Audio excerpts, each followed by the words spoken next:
Bienvenido hermano y hermana que nos escucha, gracias a aquellos que se están conectando. Estamos comenzando nuestra escuela dominical, estamos transmitiendo desde Primera Asamblea de Dios de Victorville. Damos la honra y la gloria a Dios. Hoy vamos a tener una bonita lección, la lección número 3. Recuerde que estamos estudiando la unidad 1, escrituras difíciles de entender. Ahora nos toca la lección 3, Salmos imprecatorios, un clamor de justicia. Así que pongamos esto en las manos de Dios. Quiero invitarlos a que oremos antes de iniciar y que demos la honra y la gloria al Señor. Gracias, Señor Todopoderoso, porque tú nos oyes, Señor. Gracias por esta lección. Que sea tu Espíritu Santo, Señor, quien nos instruya, quien nos guíe a toda verdad y a hacernos comprender los conceptos que vamos a aprender en esta tarde. En el nombre de Jesús lo declaramos. Amén y amén. Damos un saludo a los pastores Daniel y Bernarda Collazo, también de nuestra hermana Lili Rocha, que estamos anunciando que ya están las guías para alumnos. Su guía bíblica o su guía dominical la puede adquirir este próximo domingo. Ahí está mi hermana Lili atendiéndolo a cada uno de ustedes. Comenzando con el tema, los salmos imprecatorios, un clamor de justicia. Este término imprecatorio y más relacionado a los salmos es un término que queremos comprender en esta tarde. Salmos imprecatorios son aquellos en que los escritores oran contra sus enemigos, no solo deseándole mal a los enemigos, sino que oran porque les ocurra una calamidad o desastre. Oiga lo que es un salmo imprecatorio. Es aquel que ora porque a alguien le llegue un daño. Y nosotros vamos a aprender cómo es posible esto de que esté en las Sagradas Escrituras un salmo imprecatorio. Pues lo vamos a tratar de explicar en esta tarde, pues para eso es la lección de esta tarde. Los textos que tenemos es Éxodo 23, 4 al 5. Usted puede anotarlos. Levítico 19, 14 al 18. Deuteronomio 32, 35 al 43. Salmo 69, 16 al 28. Salmo 109 del 1 al 20. Salmo 137 del 1 al 9. Y otros más.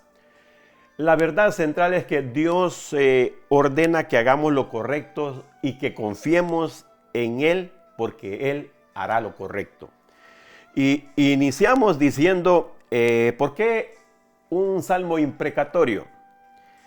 En el estudio de hoy analizaremos un poco con más detalle estos salmos. Ahí está David, su autor David también, que escribió la mayor parte de estos libros de los salmos, también está dando algunas imprecaciones. En el estudio de hoy vamos a ver la aplicación práctica de estos salmos imprecatorios, el por qué. Y vamos a entrar en materia y decimos en el Salmo, busquen su Biblia, en el Salmo 137.1, dice de la siguiente manera: junto a los ríos de Babilonia, ahí nos sentábamos y aún llorábamos acordándonos de Sión. Dice el versículo 8, hija de Babilonia la desolada, bienaventurado el que te diere el pago de lo que tú nos hiciste.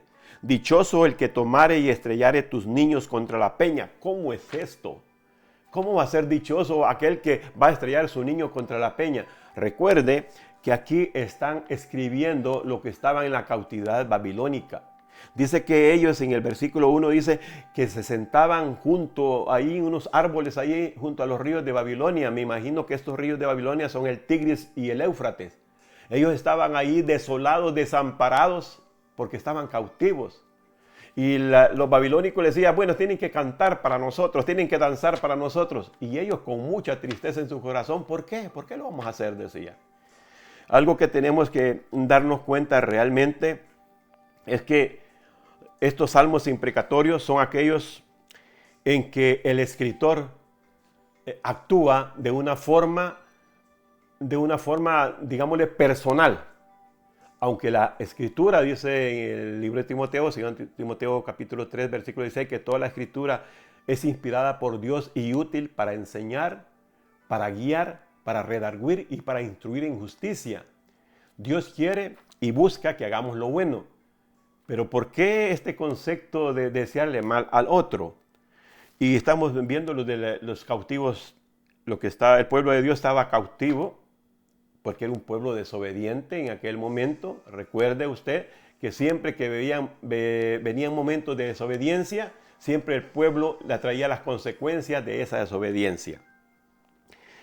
Estos salmos parecen estar en contradicción con las enseñanzas que nos hace Jesús en el Nuevo Testamento. Jesús nos manda a que amemos a nuestros enemigos.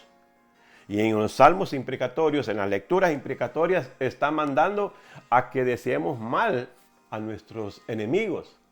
Entonces, ¿se contradice Dios? No, de ninguna manera. El contexto donde se está dando, la situación desesperante en que está el pueblo de Dios, está dando lugar a que el autor manifieste de su persona, no guiado por el Espíritu Santo, de su persona, una sed de venganza. Pero en algún momento dice en Deuteronomio 32:35, mire qué buena esta palabra, dice: mía es la venganza y la retribución. A su tiempo su pie resbalará, porque el día de su aflicción está cercano y lo que les está preparado se apresura. ¿De quién es la venganza? La venganza es del Señor. La venganza no es de un hijo de Dios. Hay que tener mucho cuidado. Si este salmo imprecatorio fue hecho y expresado sus autores en el salmo, digámosle en el salmo del cautiverio, es porque tenían razón, estaban tan oprimidos, vieron cuando los babilónicos llegaban y agarraban a sus criaturas y los estrellaban contra las rocas. Ellos sufrieron eso. Y ellos, como una retribución, están cantando y diciendo, deseándole el mal que los babilónicos habían hecho contra el pueblo de Dios. Pero Dios no nos manda a hacer eso. Dios nos manda a amar a nuestros enemigos. La vida de los judíos en Babilonia era una vida triste. Ellos llegaron a reconocer que fue por la desobediencia. Por la desobediencia. Ellos lloraban y añoraban estar en el templo. Añoraban alabar al Señor, danzar. Dice que colgaban las arpas de los árboles con mucha tristeza en su corazón. La promesa de nunca olvidarse de Jerusalén nació en el corazón de cada judío. Y hasta el día de hoy hay el juramento de la tropa israelí, dice: nunca jamás nos olvidaremos de Jerusalén, porque hay una bendición a no olvidarse de Jerusalén. Hicieron esta promesa en medio de la cautividad, en medio de la opresión. Decimos salmos imprecatorios, un clamor de justicia. La justicia viene de Dios. La justicia es divina. Ellos pidieron una retribución divina, acudieron a aquel que realmente hace la justicia, no una justicia humana. A veces la justicia humana se inclina la balanza hacia el opresor o el enemigo, pero la justicia divina siempre está con los buenos. Esto hay que reconocer. En tiempos de aflicción hay que recordar las alegrías y las bendiciones pasadas. Seamos sinceros con Dios acerca de nuestros sentimientos y dejemos los resultados en las manos de Dios. No tome usted la venganza en sus manos.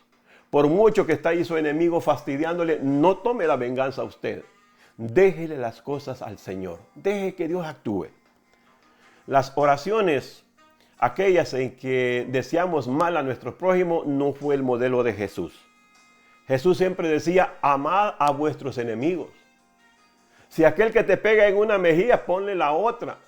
Esa era la regla de oro de Jesucristo. Debemos de enfocarnos y seguir este mandato. El Señor en su soberanía usaba las naciones paganas para castigar los pecados de Israel. Ya les leí Deuteronomio 32, 45 al 43. Él siempre emitía unas palabras de advertencia. Si ustedes no obedecen, les vendrá estas consecuencias. El pueblo sabía, el pueblo debía reconocer verdaderamente que si no estaban aferrados a la mano de Dios, iba Dios a entregarlos a sus enemigos. Y eso pasaba. Hasta que el pueblo volvía con gemido, arrepentido, Dios los bendecía. Algo importante, el salmista clama que se ejecute el juicio sobre los enemigos de Israel. Ahí está el Salmo 69, 16 al 28, el Salmo 109 del 1 al 20. Este clamor venía de lo más profundo. Ellos querían liberación inmediata, pero Dios tenía los tiempos exactos, los tiempos en los cuales Dios iba a actuar. Dios siempre habla en medio de la angustia, en medio del dolor, en medio de la aflicción. Dios siempre tiene una respuesta. Solo necesita que tú y yo, con un corazón contrito y humillado, busquemos el rostro del Señor.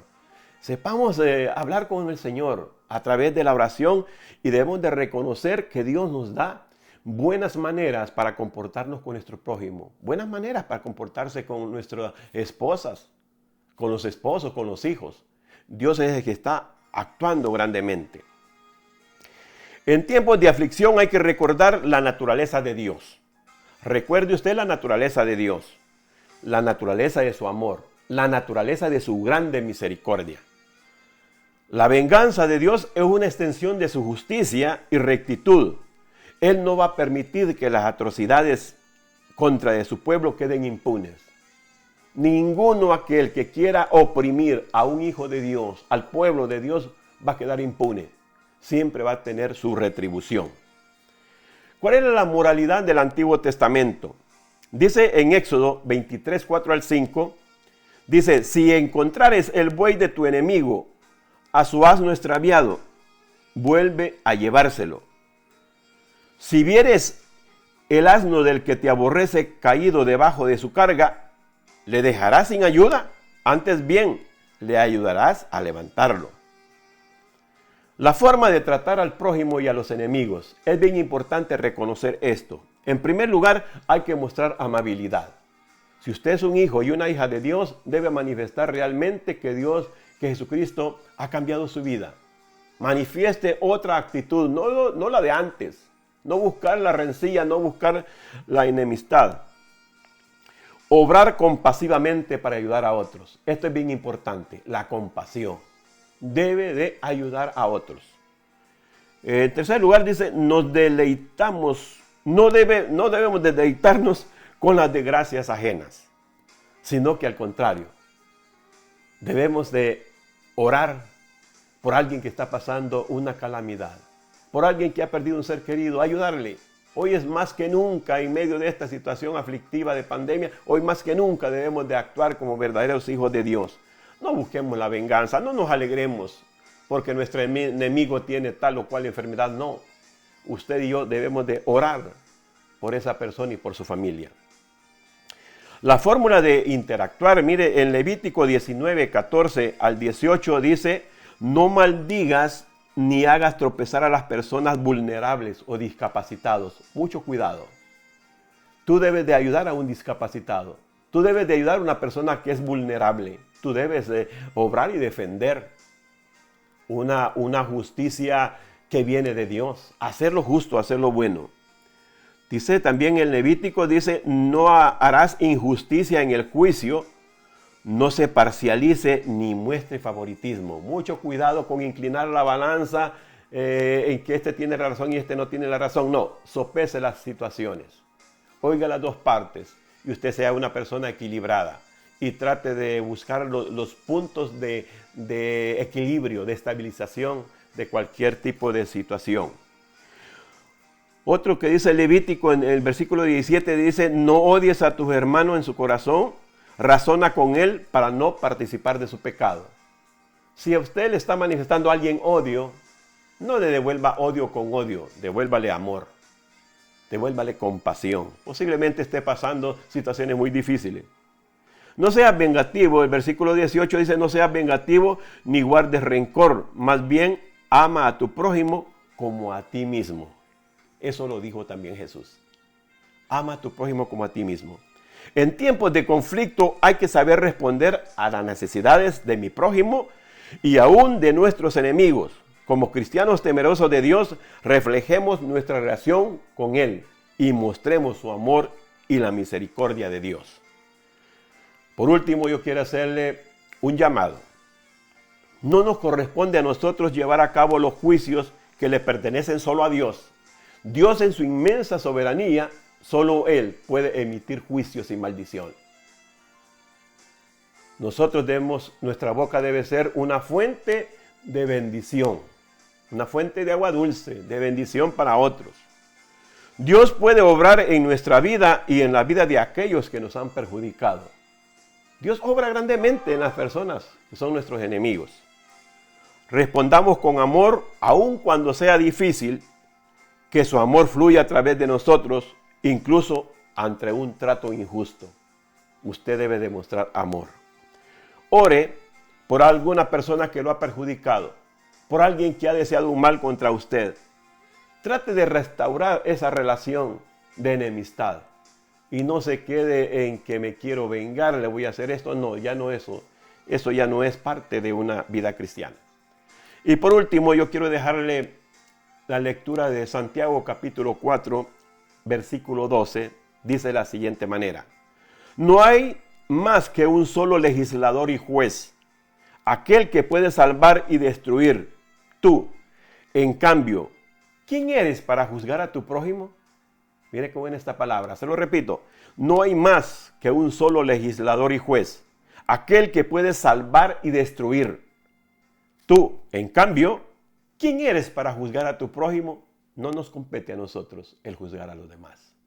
Que Dios te bendiga y gracias por estar en sintonía en esta escuela dominical. Que Dios te bendiga grandemente.